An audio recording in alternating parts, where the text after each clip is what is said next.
C'est parti pour ce prix Victor Régis avec un excellent départ en dehors pour Heart of Gold. Alors Cookerberry s'est bien élancé mais moins vite que Heartbreaker One, le numéro 6, et que le numéro 3, Héros de Fleur. On a été un peu plus prudent dans la mise en jambe avec le numéro 2, Offenbach, et avec le numéro 5, Ed Darling. Départ ultra rapide du numéro 6, Heartbreaker One, en tête pour aborder maintenant la descente, avec en deuxième position qui progresse côté corde à Baroche. Au centre de la piste, Héros de Fleur, alors qu'à l'extérieur se trouve Heart of Gold, le numéro 7. On n'a pas cherché à partir très vite avec Cookerberry qui est actuellement en 5e position, lui-même précédent encore le numéro 4, Honeck. À l'arrière pour l'instant, Ed Darling qui avait fait une petite hésitation à la sortie du laser. Avec le numéro 6, Heartbreaker One qui a l'avantage, mais voit venir à son extérieur le numéro 3, Héros de Fleur, alors que l'on est en bas de la descente et que l'on va bientôt aborder la plaine. 1500 mètres à parcourir. Le numéro 7, Heart of Gold, est en 3e position, précédant Avaroche dans son dos.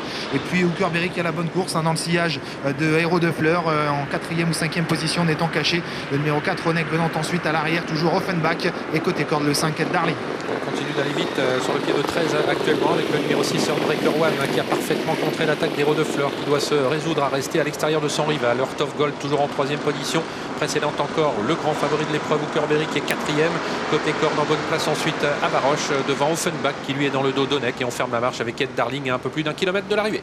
Direction le dernier kilomètre, on passe d'ailleurs juste devant le poteau du dernier kilomètre à l'instant. Heartbreaker One qui a l'avantage, Héros de Fleur toujours à son extérieur. Côté corde, Heart of Gold, le numéro 7, précédent Avaroche, et Jean-Michel Bazir qui patiente toujours avec le favori Cookerberry. Il n'est pas encore passé à l'action, avec également le numéro 4, Honeck, qui vient un peu plus loin devant Ed Darling. Offenbach qui est toujours en dernière position. Héros de Fleur qui est toujours en léger retrait d'Heartbreaker One, mais pour l'instant Cookerberry patiente un maximum dans une épreuve toujours menée par Björn Goop. Et Heartbreaker One en effet qui a l'avantage maintenant, toujours suivi par Heart of Gold. Et voici l'attaque maintenant d'Cookerberry qui passe à l'attaque, puisque Héros de Fleur commençait à donner des signes de fatigue, et Jean-Michel Bazir qui ne relâche pas l'effort d'Cookerberry. Il essaye de prendre de vitesse. Heartbreaker One qui essaye de le contrer à 500 mètres de l'arrivée. Heart of Gold venant ensuite avec Honeck également, qui fait un très bel effort tout à l'extérieur, alors que les concurrents vont sortir du tournant final. Avec Cookerberry qui prend la mesure d'Heart of Gold, avec lequel il faut être vigilant là à la sortie du tournant final. La 3e place pour le numéro 4, Honeck, qui vient comme pour prendre la 2e place. Heart of Gold qui est en 4e position, avec également là Savaroche, mais devant Cookerberry a fait le trou, même si Honeck revient un petit peu. Et Honeck qui est en train de refaire du terrain maintenant sur Cookerberry, qui est parti de loin. Honeck qui refait maintenant du terrain sur Cookerberry.